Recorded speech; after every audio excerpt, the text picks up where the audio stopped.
नमस्कार विद्यार्थियों, हमारे YouTube चैनल पर आपका स्वागत है।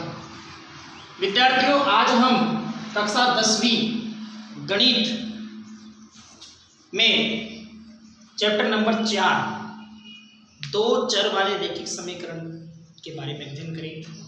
बहुत ही इम्पोर्टेंट, बहुत ही महत्वपूर्ण पाठ है ये। एग्जाम में इसका वेटेज देंगे तो 6 अंक का है। 6 अंक के इसके एग्जाम में क्वेश्चन आते हैं विद्यार्थियों, और एक ही क्वेश्चन आएगा और सीधी सीधी बात है, ग्राफ का क्वेश्चन आएगा। तो आज हम ग्राफ को पढ़ेंगे। तो ग्राफ को पढ़ने से पहले मैं कुछ बातें बताऊंगा आपको, इंपॉर्टेंट बातें तो आपको देखनी है। विद्यार्थियों, दो चर वाले रैखिक समीकरण का मतलब क्या होता है, सबसे पहले उसके बारे में बात करते हैं। तो मैं यहाँ लिख रहा हूँ दो चर वाले रैखिक समीकरण का व्यापक रूप। उसका जनरल रूप जो है वो क्या है? दो चर का मतलब होता है जैसे x है y है, दो चर आ जाते हैं इसके अंदर, a और b भी आ सकते हैं इस टाइप से। तो ax plus by plus c बराबर 0, ये दो चर हो गए। एक तो x हो गया, एक तो y हो गया। यहाँ पर x के गुणांक को हम क्या बोलेंगे? a बोलेंगे। y के गुणांक का मान b होता है और ये c होता है। हम जैसे अगर एक ही चर वाला रैखिक समीकरण होता तो एक से ही हल हो जाता है, उससे हमें शून्य क्या उसके आंसर मिल जाते हैं। लेकिन अगर दो चर होता है तो दो समीकरणें बनती है, तो दूसरी भी इसी प्रकार की आ जाएगी। यहां पर दो है, इसलिए हम इसको a1 a2 बोल लेंगे, इसको b1 और इसको b2 बोल सकते हैं, इसको c1 और इसको c2 कहेंगे। क्लियर है बच्चों? अब बात करते हैं हलों की प्रकृति की। आपने 9th क्लास के अंदर ये चैप्टर पढ़ा होगा, तो आपने वहां जाना होगा कि रैखिक समीकरण को हल करने की 4 विधियां होती हैं। और वो विधियां कौन कौन सी हैं? पहली तो आपने पढ़ी होगी प्रतिस्थापन विधि, विलोपन विधि और ग्राफी विधि और वज्र गुणन विधि। इस प्रश्नावली के अंदर 10वीं क्लास में आकर के हम ग्राफी विधि को पढ़ेंगे और 9th के अंदर उन चारों को पढ़ेंगे। तो सबसे पहले हम 10वीं के अंदर पढ़ रहे, तो मैं हलों की प्रकृति बता देता हूँ। हलों की प्रकृति 3 प्रकार की होती है। पहला है यदि a1 बटा a2 is not equal to b1 बटा b2, अगर आपके a1 और a2 के मान आपने निकाले, for example 3x plus 4y plus 2 बराबर 0 है, 4x प्लस 5y प्लस 3 बराबर 0 है, तो ये a1 का मान हो गया, ये a2 का, b1 का, ये b2 का, दोनों बराबर नहीं है ना। तो अगर बराबर नहीं आ रहे तो आपके जो हल आएंगे वो संगत हल आएंगे, और आपके जो हल आएगा वो अद्वितीय हल आएगा, यानी कि इसके जैसा कोई दूसरा हल नहीं होगा। कोई सी भी विधि से हल करोगे तो, जैसे प्रतिस्थापन विधि से आपके इसका आंसर 2 आया और y का 3 आया, तो आप कोई सी भी विधि से ट्राई करके देखोगे तो 2 और 3 ही आएगा, इसके अलावा कोई सा भी नहीं आएगा। अलग विधि से करोगे तो अलग नहीं आएगा, वही आएगा। इसको बोलते हैं अद्वितीय हल। ग्राफ जब आप खींचोगे तो ग्राफ के अंदर प्रतिच्छेदी रेखाएं प्राप्त होगी।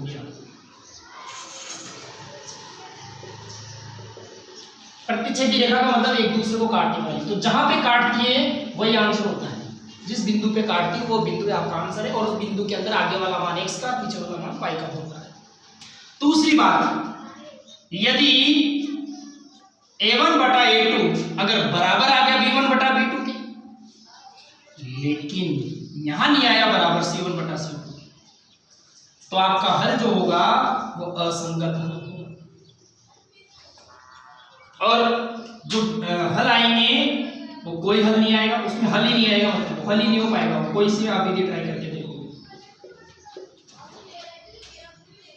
और रेखाएं जब ग्राफ में खींचोगे तो समांतर रेखाएं प्राप्त होगी। और समांतर रेखाएं क्या होती है? जो कभी भी एक दूसरे को नहीं काटती। तब जब ये एक दूसरे को काटेगी नहीं तो आंसर भी नहीं आएगा, क्योंकि जहां काटती है वही बिंदु आपका आंसर होता है।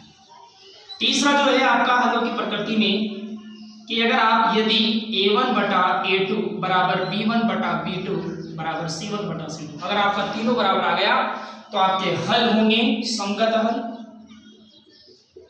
और अनेक हल आएंगे इसके अंदर। और जो रेखाएं खींचोगे वो समपाती रेखाएं प्राप्त होंगी।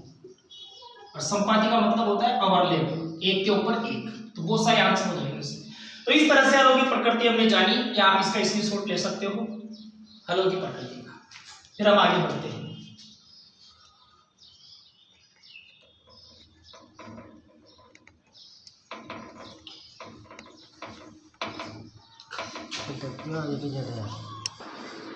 चलिए विद्यार्थियों, हलों की प्रकृति के ऊपर इतना क्वेश्चन आएगा नहीं, 9th क्लास के लेवल का है वो क्वेश्चन। हम 10वीं क्लास के लेवल की बात करते हैं, डायरेक्ट आपको 6 अंक दिलाने का प्रयास करते हैं। एक ही वीडियो में हम कोशिश करते हैं कि आपको एक ही वीडियो के अंदर उस पूरे चैप्टर का निचोड़ मिल जाए, उस पूरे चैप्टर के अंदर सारांश क्या है वो मिल जाए। पूरे सवाल आप बेटे बेटे आप हल कर सकते हो, दिक्कत आए तो और भी आप कमेंट बॉक्स में लेके पूछ सकते हैं। तो चलिए शुरू करते हैं। क्या आने वाला है एग्जाम के अंदर, उस टाइप के सवाल, ये इसी टाइप के आपके एग्जाम में सवाल मिलेंगे और इसके अंदर 2-4 सवाल और बनते हैं। जैसे ग्राफ बनाओगे तो आप उसके बाद में क्या करना है क्या नहीं करना, उसके बाद और सवाल बनते हैं। अभी हम नॉर्मल एक सवाल करेंगे, ग्राफ विधि से सॉल्व करेंगे। 2 समीकरण हमको दे रखी है, x और y का मान निकालेंगे। तो विद्यार्थियों करना क्या है, हमें इसको तो दे देंगे समीकरण नंबर 1 और इस वाले समीकरण को दे देंगे 2, ऐसे नाम दे देंगे समीकरण को, ठीक है। समीकरण नंबर 1 से सबसे पहले हम समीकरण नंबर 1 से देखेंगे। तो हमें क्या है विद्यार्थियों, ऐसे टेबल बनानी है एक, क्लियर है, 2 टेबलें बनेगी, उस टेबल से हम ग्राफ बनाएंगे। तो सबसे पहले समीकरण नंबर 1 से बात करते हैं। तो सबसे पहले समीकरण नंबर 1 से जब टेबल बनाएंगे तो हमें करना क्या है, या तो x वाला या y वाला इधर रोक के रखना है, बाकी को उधर पक्षांतर करना है। या तो x वाला रोको या y वाला रोको और उधर क्या कर दो, बाकी को पक्षांतर कर दो। अब रोके किसको, ज्यादातर प्लस वाले को रोके। सर दोनों प्लस के हो तो फिर छोटी संख्या वाले को रोके। ऐसे कोई जरूरी नहीं है कि सर छोटी को ही रोके, रोक सकते हो, बड़ी को भी रोक सकते हो, लेकिन अगर आप छोटी वाली को रोकते हो तो आपके लिए आसान बनता है। ऐसा क्यों बनता है अभी बात करेंगे। तो रोके किसको, या तो छोटी वाली को, पहले तो देखे चिन्ह अलग अलग हो तो प्लस वाले को रोके, माइनस वाले को उधर भेजे। हाँ माइनस वाले को भी रोक सकते हो, लेकिन मैं प्लस वाला इसलिए रुका रहा हूं क्योंकि ये माइनस का उधर जाएगा तो प्लस का बन जाएगा, और जब ये प्लस का उधर बन जाएगा तो हमारे लिए आसान हो जाएगा। ऐसा क्यों, क्योंकि हम घटाने में माइनस करने में थोड़ी सी गलतियां कर जाते हैं, ठीक है, इसलिए प्लस में जल्दी जल्दी हो जाता है जोड़ने से। तो सबसे पहले समीकरण नंबर 1 से मैंने क्या करा, 4x को रोका, उधर 20 है से उधर, अब ये 5y कहाँ गया, उधर पक्षांतर किया और ये कहीं में गया बच्चों, प्लस में, तो प्लस का 5y आ गया। अब ये जो 4 है इनके इंटू में ये कहाँ चला जाएगा, बटा में। तो x बराबर 20 प्लस 5y बटा 4, इस तरह से प्राप्त हो गया। अब विद्यार्थियों हमें टेबल बनानी है, और जो हमें टेबल बनानी है वो x का और y का, 1, 2 और 3, हम 3 मान निकालेंगे। आप 2 भी निकाल सकते हो, हम 3 निकालते हैं, ठीक है, 3 मान निकाल के बताते हैं आपको। हमें क्या करना है, y का मान अपनी तरफ से कुछ ना कुछ मानना है और x का निकालना है, y के मान के अंदर रखते हैं। तो सबसे पहले y का मान शुरुआत करते हैं विद्यार्थियों 0 से। तो जैसे मैं 0 मानूंगा तो x का मेरा मान क्या निकलेगा, देखो जहां जैसा लिखा हुआ है वैसे वैसे मैंने लिख दिया 5, इन दोनों के बीच में कुछ नहीं है तो इंटू है, और यहाँ लिख दिया मैंने 0, ये कोष्टक के अंदर लिखने का मतलब है यहाँ बीच में इंटू है, और बटा में 4, तो 20 प्लस 0 बटा में 4, 5 को 0 से गुणा करोगे तो 0, और 20 में 0 जोड़ोगे तो 20 और बटा में 4 यानी कि 5।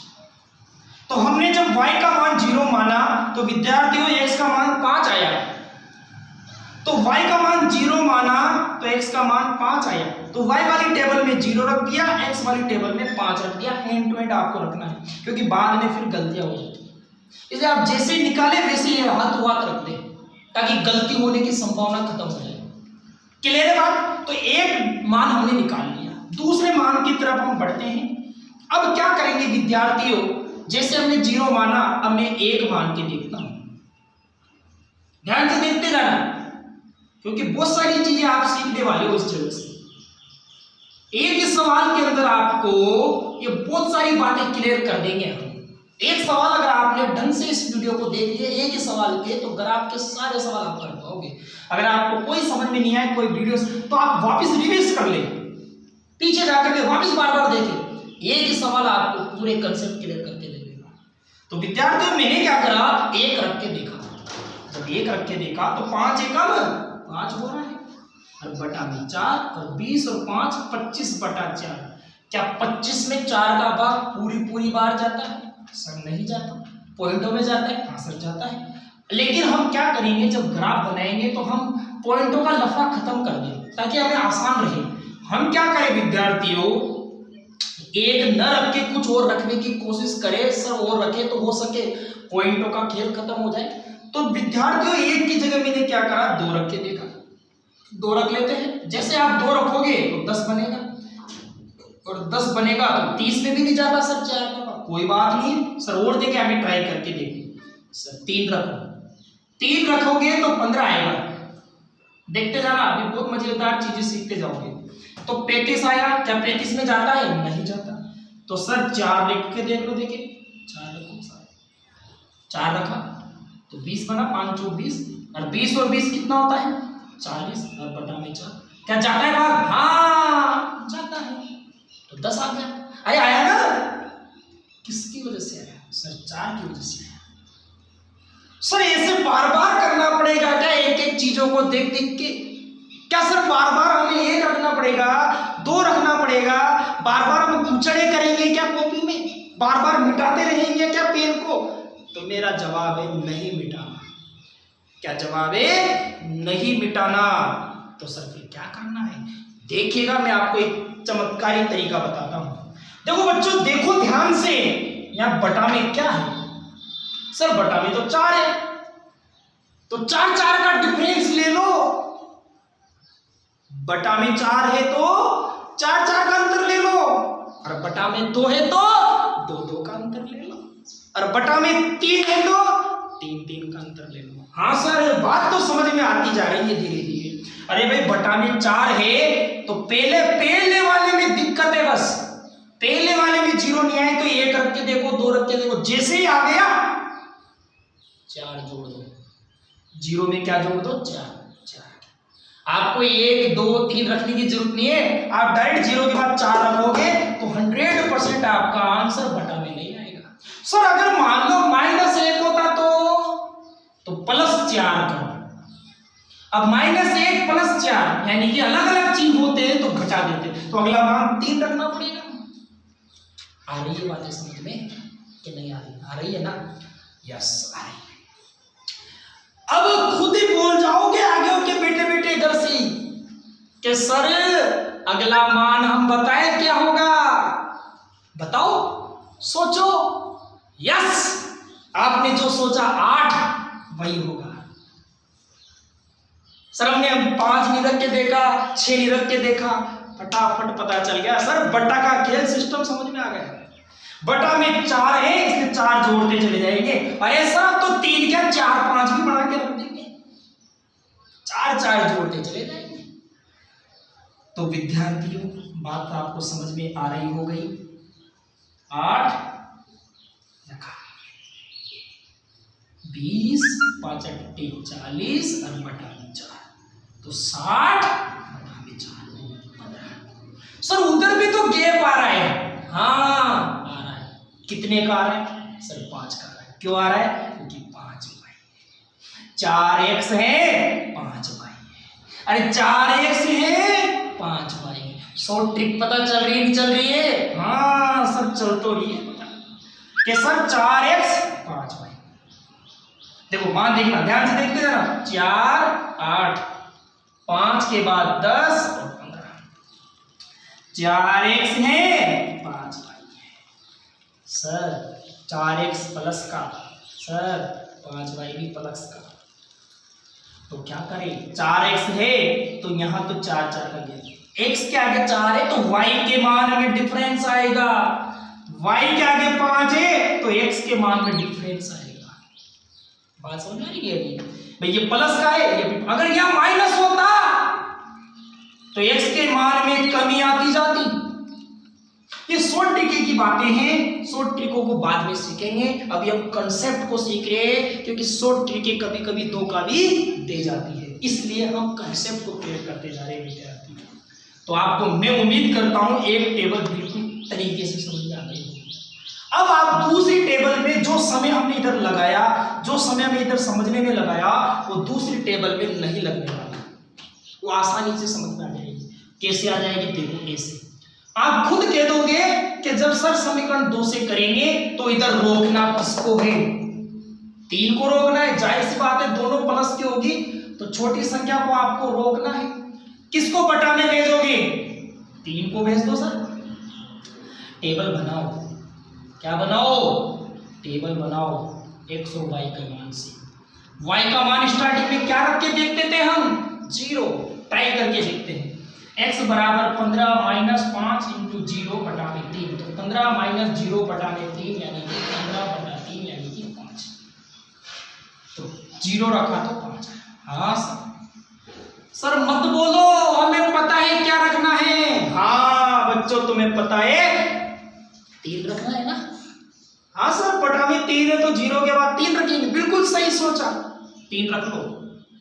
3 रख लिया। x बराबर 15 माइनस 5 कोष्टक में 3 बटा में 3। अब 15 और 5 तिया 15 में से 15 गए तो 0 और 0 में किसी का भी भाग दे लोगे तो 0 ही आएगा। क्या आएगा? 0 ही आएगा। सर अगला बताए। सर हम बताए अगला। बताओ अगला। अगला मान तो सर 3 के बाद 3 जोड़ोगे तो 6 आएगा। यस 6 आएगा। तो 5 6 बटा 3। तो 15 माइनस 5 का 30। अब 15 में से 30 घटाओगे तो 15 ही आएगा। लेकिन एक शर्त होती है, घटाने और जोड़ने के बाद में हमेशा बड़ी संख्या का चिन्ह लगाते हैं। हमने छोटी छोटी क्लासों में पढ़ा था नहीं पढ़ा? छोटी छोटी क्लासों में हमने पढ़ा था कि जब बड़ी संख्या का चिन्ह लगाया जाता है जोड़ने घटाने के बाद में जो भी आता है, और घटाते ही कि जोड़ते पता कैसे लगता है? अलग अलग चिन्ह हो तो घटा देते हैं और एक जैसे चिन्ह होते हैं तो जोड़ देते हैं। अलग अलग चिन्ह होते हैं तो घटा देते हैं, एक जैसे चिन्ह होते हैं तो जोड़ देते हैं। तो अलग अलग चिन्ह था सर, इसके आगे तो था ही नहीं। अरे जिसके आगे चिन्ह नहीं होता प्लस होता है तो घटा दिया। 30 में से 15 घटा दिया। बड़ी संख्या के आगे माइनस था तो लगा दिया। अब भाग देंगे तो 3 पंजे 15 आ जाएगा। तो यहां पर विद्यार्थियों y का मान 3 रखा, 6 रखा और उधर 0। तुम देख रहे होंगे सर सो ट्रिक काम तो कर रही है बढ़िया वाली। कैसे कर रही है दिखाओ सर एक बार। अच्छा मैं दिखा देता हूं। 3x था और माइनस का 5y था। देखो x के आगे कितना है? 3। तो y के मान में 3 की बढ़ोतरी हो रही है कि नहीं हो रही? हो रही है सर। y के आगे कितना है? 5 और वो भी काय का? माइनस का। तो फिर x के मान में कमी हो रही नहीं हो रही? 5 की हो रही है सर। 5 में से 5 गए तो 0 और 0 में से 5 गए तो माइनस के 5। सर जादू दे दिया सर, जादू दे दिया, शॉर्ट ट्रिक दे दिया आपने। तो हमने इस चीज के अंदर विद कंसेप्ट ग्राफ की शॉर्ट ट्रिक टेबल भी हमने सीख लिए। तो विद्यार्थी उम्मीद करता हूं आपको यह समझ में आ रहा होगा। आप इसका स्क्रीनशॉट लो फटाफट, क्योंकि अब इसके बाद में हम ग्राफ बनाने वाले हैं। क्योंकि अभी हमारे 6 नंबर नहीं हुए एग्जाम में, 6 नंबर के लाइन के। इससे पहले वाले वीडियो को अगर आप देखोगे, मेरे वाले वीडियो को इसी चैनल के अंदर मैं आपको डिस्क्रिप्शन बॉक्स के अंदर मैं आपको उसका लिंक दे दूंगा पुराने वीडियो का। उसके अंदर आप चैप्टर नंबर 17 के सांख्यिकी चैप्टर, वो भी 6 नंबर की है दोस्तों। तो उसमें 6 नंबर ये हो गए, 6 नंबर ये हो गए विद्यार्थियों। कितने नंबर हो गए आपके? 12 नंबर। और मैंने एक वीडियो और बनाई है एक चैप्टर के ऊपर, चैप्टर नंबर 2 अभी तक की बात कर रहा हूं मैं। तो उसके अंदर आपको 3 अंक मिलेंगे एग्जाम में। तो कितने हो गए विद्यार्थी? 15। अगर आप रेगुलर क्लास के अंदर पढ़ते हो, रेगुलर स्टूडेंट हो, तो विद्यालय से आपको 18, 19, 20 नंबर जाते हैं। अगर आपको 15 नंबर इन 3 चैप्टर से भी मिल जाते हैं तो आप पास हो सकते हो। तो कई विद्यार्थी ऐसे होते हैं जिनको ओनली पास होना होता है, तो उनके लिए प्रश्नावली बहुत महत्वपूर्ण है। वो इन प्रश्नावली को पढ़ करके पास हो सकते हैं और अगली क्लास के अंदर प्रवेश ले सकते हैं। तो विद्यार्थियों वैसे तो हम आगे और पढ़ाएंगे, और भी हमारे वीडियो आएंगे। धीरे धीरे हम प्रश्नावली को और बढ़ाएंगे। अभी हम धीरे धीरे अभी क्या कर रहे हैं हम कि धीरे धीरे पहले उन प्रश्नावलियों को पढ़ाया जा रहा है जो नंबर ज्यादा की हो, समय कम लगाए और पास होने का जुगाड़ बिठाने का। तो ये वह वाली प्रश्नावलियां है जो समझने में थोड़ा सा टाइम लगेगा तो सही, लेकिन एक बार समझ में आ गया तो 6 नंबर आ जाएंगे। क्लियर होती जा रही है पॉइंट। तो ये आपको ग्राफ वाला सवाल था, मैंने आपको टेबल बना के समझा, इसके अंदर हमने बहुत सारी चीजों को कवर किया। मेरा यह मानना है कि आप इस वीडियो को 2-3 बार आप देखें जरूर, ताकि आपको पूरा कंसेप्ट फिट हो जाएगा माइंड के अंदर। उतार चढ़ाव जैसे भी नए सवाल आएंगे उन सारी चीजों के आप हल ढूंढ लोगे, क्योंकि मैंने हर एक पॉइंट कवर किया है इस वीडियो के अंदर। अब बात करते हैं ग्राफ की, तो आप इसका स्क्रीनशॉट ले लें फटाफट से, फिर हम ग्राफ को बनाएंगे। स्क्रीनशॉट जल्दी लो, फटाफट लो। चलिए विद्यार्थियों, अब हम ग्राफ के अंदर कैसे इन वैल्यू को रखते हैं उसकी बात करते हैं, तो उसको शुरू करते हैं।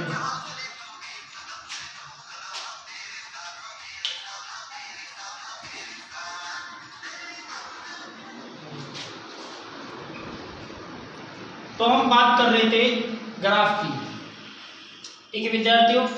बीच में थोड़ा सा कॉल आ गया था तो थोड़ा सा डिस्टरबेंस हुआ, आगे बढ़ते हैं। तो पहली टेबल मैंने इस तरह से लिख ली ताकि हमें ध्यान रहे, और दूसरी टेबल मैंने यहाँ लिखी। ये ग्राफ है, मैंने ऐसे ही बनाया है विदाउट स्केल के, तो थोड़ी सी ऐसी दिक्कत है। एक डिब्बा हमारा इस टाइप का होता है, आपको मैं इसे अलग से डिब्बा बना के दिखा रहा हूँ। विद्यार्थियों ध्यान रखना, ये डिब्बे के बीच में और ऐसे एक गहरी गहरी लाइन होती है, आपने देखा होगा, और बीच में हल्की हल्की 4 लाइनें होती है। ऐसे यहाँ 4 लाइनें होती है, ऐसे इधर होती है, ठीक है। तो इस टाइप से हमने क्या करा, जो डिब्बे हमारे x के 5, 10 और 15, तो सबसे ज्यादा मान 15 है x की लाइन में। ये हमारी x की लाइन होगी, ये हमारी y की लाइन है। वहां लिखेंगे x, यहाँ लिखेंगे x डैश, यहाँ लिखेंगे ऊपर y और यहाँ लिखेंगे y डैश। इधर तो प्लस के मान चलेंगे, इधर माइनस के चलेंगे x वाले, इधर y के प्लस के चलेंगे, नीचे y माइनस के चलेंगे y वाले मान, ठीक है विद्यार्थी। -1 और -2, इधर हमने 1 2 3 4 5 6 7 8 एक का गैप लिया, इधर हमने 2 का लिया। कारण क्या था कि हमें 15 चाहिए था, 15 डिब्बे हमारे पास है नहीं, तो हमने 2 का ले लिया, क्योंकि 15 क्या आ जाएगा हमारे बीच में। 2 का लेते कम डिब्बों में काम हो जाता है। आगे नहीं हो, अगर आपके आगे और भी आप ग्राफ बनाओगे तो आप 3 के भी ले सकते हो। शुरुआत करते हैं पहले मान की, यानी कि पहला मान है 5 और 0, x का मान 5 और y का मान 0। तो देखो विद्यार्थियों, x का 5 कहाँ है, x वाली लाइन में 5 यहाँ पर, और y का 0 यहीं पर है, ये y वाली लाइन। तो यहाँ लिख देंगे 5,0, और इस तरह से डॉट लगा के ऐसे गोला कर देंगे।